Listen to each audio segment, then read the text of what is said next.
Hi friends, అందరూ ఎలా ఉన్నారు? నాకు ట్రావెల్ చేయడం అంటే చాలా ఇష్టం. మీలో ఎంతమందికి ట్రావెల్ చేయడం ఇష్టమో కామెంట్ చేసేయండి. ఈ రొటీన్ లైఫ్ నుంచి కొంచెం బ్రేక్ తీసుకోవాలని అందరూ ఎప్పుడో ఒకసారి అనుకుంటారు కదా. రోజు అదే పని, అదే బాధ్యతలు, అదే స్ట్రెస్సు. కానీ మన మనసు మాత్రం ఎక్కడో దూరంగా వెళ్ళాలనుకుంటుంది. అప్పుడు ట్రావెల్ అనేది ఒక లగ్జరీ కాదు, అది మనసుకు అవసరం. కొత్త ప్లేసు, కొత్త గాలి, కొత్త దృశ్యాలు ఇవన్నీ మనలోని స్ట్రెస్ని, టెన్షన్స్ని దూరం చేస్తాయి.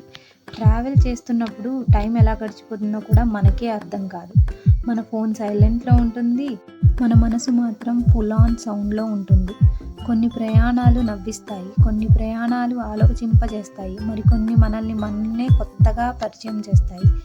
ఎక్కడికి వెళ్ళామన్నది కాదు, అక్కడ మనం ఎలా ఫీల్ అయ్యాము, ఎలా ఎంజాయ్ చేసామన్నది ముఖ్యం. ట్రావెల్ అయిపోయి ఇంటికి తిరిగొచ్చాక శరీరం అలసిపోయినా మనసు మాత్రం చాలా లైట్గా, హ్యాపీగా ఫీల్ అవుతుంది. అందుకే ట్రావెల్ చేయడం వెరీ ఇంపార్టెంట్. జీవితంలో డబ్బు సంపాదించడం ఎంత ముఖ్యమో, మనం లైఫ్లో మెమొరీస్ని కూడా సంపాదించుకోవడం అంతే ముఖ్యం. ఈసారి నేను మా అమ్మ, నాన్న, మా తమ్ముడిని కలవడానికి మా ఇంటికి వెళ్ళాను. వాళ్ళతో చాలా క్వాలిటీ టైం స్పెండ్ చేశాను. ఈ సిటీ లైఫ్ స్ట్రెస్ నుండి కొంచెం రిలాక్స్ అయ్యాను. నా లైఫ్లో ఇంకొన్ని బ్యూటిఫుల్ మెమరీస్ని యాడ్ చేసుకున్నాను. టెర్రస్ పైన కూర్చొని చాలా కబుర్లు చెప్పుకున్నాం, జోక్స్ వేసుకున్నాం, చాలా నవ్వుకున్నాము. ఇప్పుడున్న బిజీ లైఫ్లో ఇలాంటి మూమెంట్స్ మనకు చాలా ఇంపార్టెంట్. సో మీరు చివరిసారి ఎక్కడికి ట్రావెల్ చేశారో కింద కామెంట్ చేయండి.